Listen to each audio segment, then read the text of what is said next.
Donald Trump does not have good intelligence. The U.S. intelligence community is absolutely worthless. Hello, everyone, and welcome into CrushTheStreet.com. I'm Kenneth Amaduri, and I'm joined today with Robert David Steele. He's a man big on states' rights and, human rights, for that matter, and anti-bureaucracy. And I like that about him. He's a world-renowned speaker, author of 8 books, and he does pro bono work for the Chief Enabling Officer of Earth Intelligence Network. We're going to have a conversation today and kind of talk about Donald Trump here and what's going on in the news. But Robert, thanks for coming on the line with me today. Oh, I love your title, Crush the Street. I want to crush the deep state, and Wall Street is part of the deep state. Well, I have a question here for you about that. And let's talk about Donald Trump a little bit. Obviously a hot button topic, and especially once he launched his campaign, he shocked many people last week, firing Comey, really draining the swamp, according in many people's opinions. And you're actually going to be meeting next week, or shortly, a couple days, with Roger Stone, Judge Napolitano, and possibly even Eric Trump.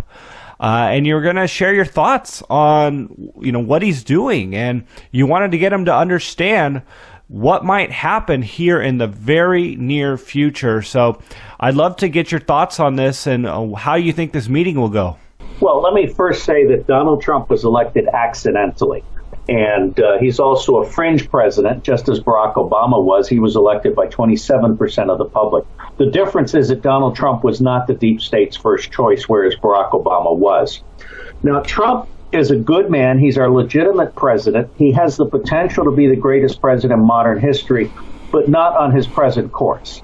He has way too many traitors on his staff, including Reince Priebus, who absolutely does not want to unrig the system, and Herbert McMaster, who co-conspired with John Brennan and John McCain to get Saudi Arabia and Israel to fund the false flag by the White Helmets of the sarin gas attack, the most recent one. And that is so that we would introduce 150,000 U.S. troops into Syria, which is absolutely the worst possible thing we could do. So until Trump connects with the 73% that did not vote for him, and until Trump understands that the Republican Party is going to self-destruct, probably at the same time that we have the major economic crash coming in September, Martin Armstrong has never been wrong, then he is going to be impotent as a president.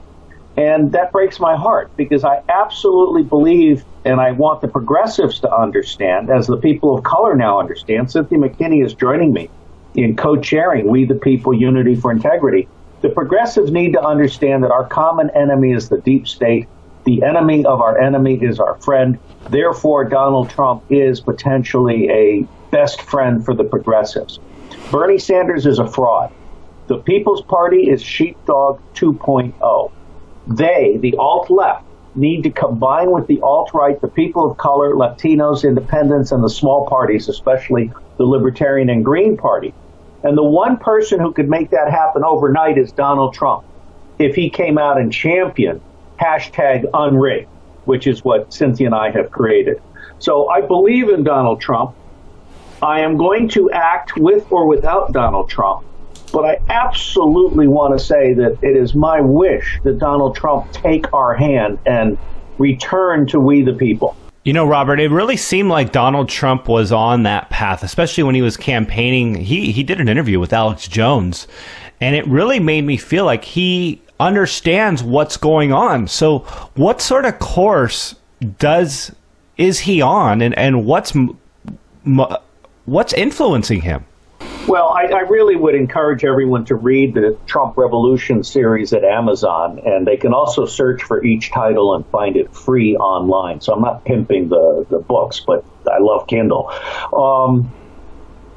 Trump tried to lose.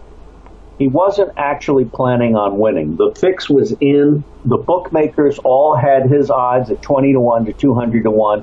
Even Cambridge Analytica, his own service, told him at noon on Election Day that his chances of winning the election were 20%. When Trump won by accident, and there's a lot that goes into this, including the fact that Hillary Clinton was blocked from stealing 13 states using electronic vote tampering, which she used to steal 13 states from Bernie Sanders in the primary. When he realized that he was our legitimately elected president, I think his first and foremost thought was, my God, I'm going to be assassinated. And many of the decisions that he made, including taking on 54 people associated with Zion and Goldman Sachs, including taking on Reince Priebus, who was an absolute utter traitor to everyone, those decisions were made for the right reasons, but it's now time to reverse those decisions. He was seeking to calm the very considerable forces arrayed against him. More recently, I'm not sure whether he has sold out to the deep state or he's playing a long game, but I do believe that he is missing multiple pieces of the solution that would make him the greatest president ever. Among them, all of these are in my memo, which your listeners can find at phibetaiota.net. If they look up Memorandum for the President and Trump speak, they'll also get right to it. Trump needs to drain the swamp. He literally needs a counterintelligence survey, and he needs to get rid of the 500 traitors that are spread across the U.S. government, most of them in the national security agencies, and most of them neoconservatives who have hijacked our government and are serving Israel and Saudi Arabia, not the U.S. people. He needs a Trump channel.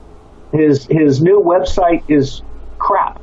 It's just a vanilla website, same-o, and it's not a two-way channel. If he were to use Poll for example, and Alter Gov, he would immediately have a two-way channel where he could send out a trumpet and get back 150,000 responses on a single presidential dashboard that he could drill down by demographic and issue and so forth. So I'm high on Poll.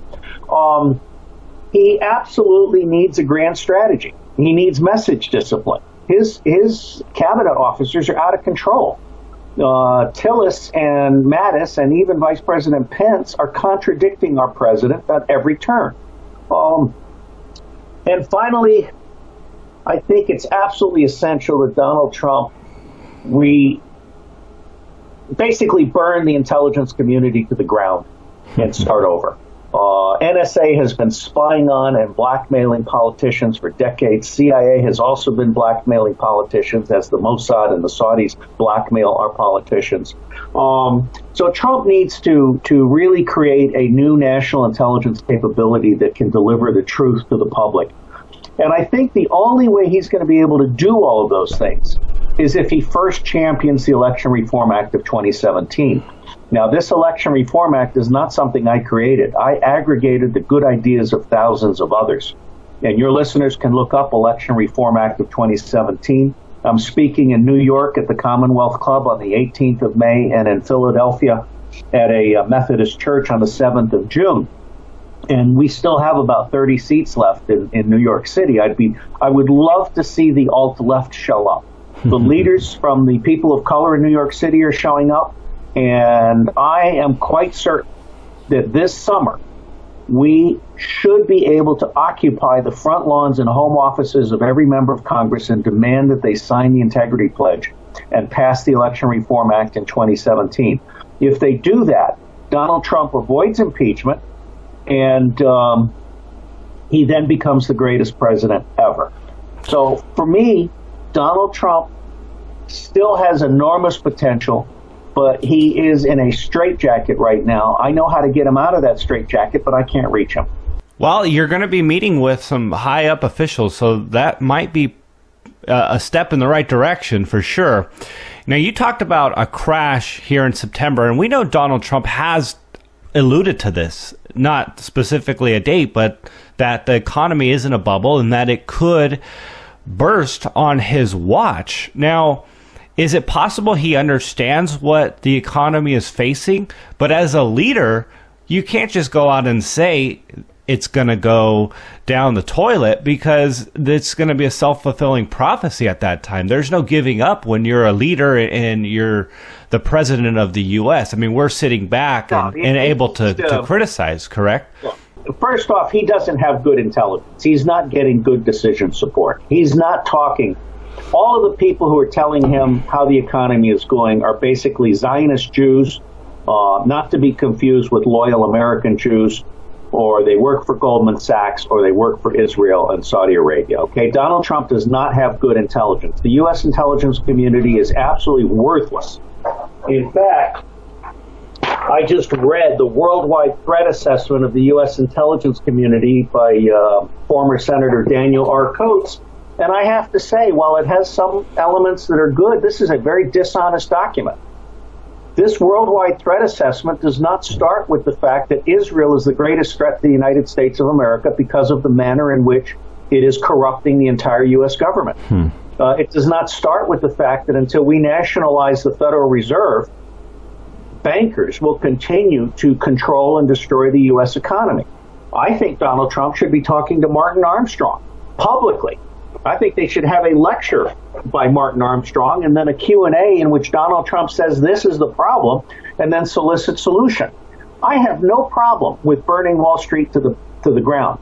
And I'm quite confident that Main Street can survive a Wall Street meltdown, provided the President of the United States has made contingency plans. So there are a lot of people Donald Trump is not talking to, and there are too many people filtering the information he gets. And so I'm very, very concerned. We have basically 30 to 60 days to save this country from a meltdown in September. Let's shift gears here for a second. I'd like to talk to you about North Korea and get your thoughts on that. Many are concerned about the preemptive nuclear threats against the U.S., and even those leaning libertarian, which usually say, hey, we don't want to be involved in any wars, feel like this is a situation where North Korea is being a bully and potentially should be dealt with. Just what are your thoughts on this? I have a very simple thought. America first. North Korea is not our problem. Okay, well, what if, and just kind of explore that for people who, are watching the news and they're a potential threat, let's say. So, they're not a threat to anybody. If they're a threat, they're a threat to the nuclear plants in South Korea. North Korea is not our problem. North Korea is the problem of China, South Korea, Vietnam, and Japan, and we should butt out. Okay. Well, fair enough. Donald Trump was just on Judge Jeanine Pirro. She did an interview with him, and he's saying he told her, he said, "Hey, I'm the hardest working president there ever was." And I want to get your thoughts. Are there some good things that you see Donald Trump doing, and is it inspiring you in any way, despite all the bad things? Well, let me say, first off, I'm absolutely in agreement that he's the hardest working president ever. He doesn't drink. And I've resolved that as long as Donald Trump is our president, I'm not going to drink either. I want to be available to him 24/7. And I also believe that Donald Trump has the best of intentions. What he doesn't have is serious heavyweight advisors outside of Steve Bannon. I mean, he ought to have David Stockman as chief of staff. He ought to have me as his intelligence officer, running the Trump Channel and the Open Source Agency in a grand strategy cell. He should dismantle the National Security Agency. Herbert McMaster's a traitor. He should be returned to the Army for court-martial and retirement. So there's a lot of good things about Donald Trump, and I've gone over a list of all of his campaign promises, and right now he's running about 33%. He's fulfilled on a third of the big ones, including not signing the TPP and putting in a Supreme Court justice. He's stalled on a third of them, and it's clear that he's going to renege on a third of them. So he gets a C- from me right now. But he is absolutely the hardest working president we have. He doesn't drink. I would like to think he's incorruptible, but I'm not sure, because all signs recently suggest that he has decided to go along with the deep state. And I hope that's not true, because I am getting thousands of emails from people who are basically saying, for God's sakes, go to the White House and don't leave until Donald Trump comes out and talks to you. Well, it doesn't work that way. Donald Trump has to want to talk to me. But what all of these people are saying is, we love Donald Trump. We now understand that the deep state is our common threat, and we want Donald Trump to lead us in unrigging the system and crushing the deep state. And that's not coming out of Donald Trump. We're not seeing Donald Trump being willing to barnstorm across this country in favor of the Election Reform Act, which would then empower him far beyond the two-party tyranny that is his greatest enemy. The Republican Party is a greater enemy of Donald Trump than the Democratic Party. Until we crush both those parties, and thereby are also able to crush Wall Street, Donald Trump will remain impotent as president. What are your thoughts on something such as the health care bill? So many people are so disappointed with what we have. Rand Paul called it Obamacare Light. And it just seems like there wasn't a real revolution that we voted for in it. It was just almost some sort of a chance to take Obama's name off of it and put a Republican stamp on it, and then that's it. You know, it's almost like an ego thing. You're absolutely right. And one of my gifts is I'm incapable of telling a lie. I will never lie to the president. And if President Trump ever asked me what I thought about the health care Reform Act and the Income Tax Reform Act, I would say, Mr. President, they are both dishonest to the bone. The Health Care Act is dishonest to the bone because it doesn't allow negotiation and it doesn't demand that healthcare providers provide a price list. The tax reform is dishonest because it doesn't shift the burden from Main Street to Wall Street. And in my memorandum to the president, my Trump speak version, I point out that he has two people available to him. Carl Denninger, one of the co-founders of the Tea Party and a man that I greatly admire, has itemized what should be in an honest healthcare, an honest comprehensive healthcare plan. And it includes taking people who decide to become grotesquely obese off of healthcare, because those are life choices. If you took away diabetes 2, you would literally balance the federal government budget overnight. So we need to hold people accountable for their health at the same time that we hold the health providers accountable for being honest. On the tax reform bill, he's got Edgar Feige in Wisconsin. Professor Feige has created the automated payment transaction tax that allows you to not only double government revenue by doing transaction taxes on everything, including Wall Street currency and stock transactions, but it allows you to eliminate the Internal Revenue Service. So from where I sit, Donald Trump is a great man with the best of intentions who has an absolutely crap staff and a very weak cabinet. Robert, I want to just ask you one last question before we say goodbye here. And based on the way things have gone, what would you predict Trump's chances are for winning a second term with things going the way they are? 0. Wow. And I'll tell you why. I'd love to hear it. John Kasich is not going to win in 2020. John Kasich, among other things, is a closet gay, and America's not ready for a closet gay in the White House. But the real reason Trump will not win a second term is because John Kasich got one thing right in Ohio when he recently said that Ohio is now beyond parties. Dennis Kucinich is going to run for governor in Ohio, and we're trying to get Dennis Kucinich and Jesse Ventura and Ralph Nader and Ross Perot and a whole bunch of other people, including 3 billionaires, John McKay, Steve Ballmer, and Mark Cuban, to join We the People Unity for Integrity.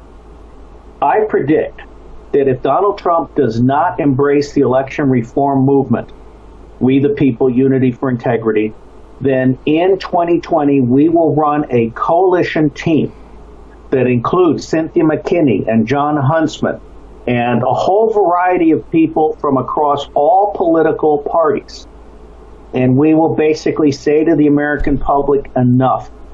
Obama lied to you. Trump lied to you. It's time we restore integrity to our government. The only way to do that is by electing a coalition cabinet that stands for election reform across the board. Now, I have to emphasize, if Donald Trump takes my hand, I will deliver the country to Donald Trump.